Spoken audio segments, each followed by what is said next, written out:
how do we balance that too? When we think about religion and politics in the workplace, is there ever a place for that? Or would you say, gosh, maybe as HR professionals, we need to think about how do we manage that in a very effective way? Yeah.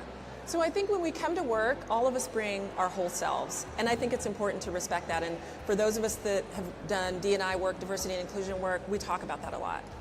However, there is a time when bringing your whole self and kind of pulling up from who you are as a professional and insisting that people believe what you believe or share what you share in kind of the context that you talk about begins to make other people uncomfortable. So I think as an HR leader, again, you have to deal with it quickly.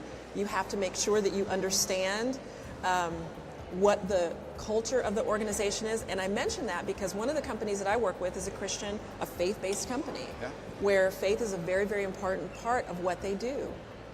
But at the same time, even in that context, and you probably deal with this in the nonprofit sector as well, you have to remember that we have a diverse workforce.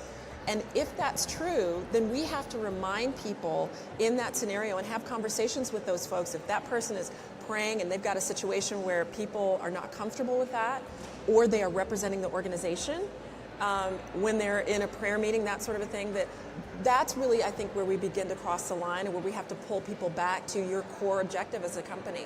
Again, if that's what you do, if you're a church or you're an organization that's faith-based and that's part of your value proposition to the community, then that's one thing. But otherwise, I think you have a responsibility to really pull in those leaders, that leader, and have a conversation that reminds them what your core policies are, what your practices are, and why it is that it might be distracting from what it is you really came to do.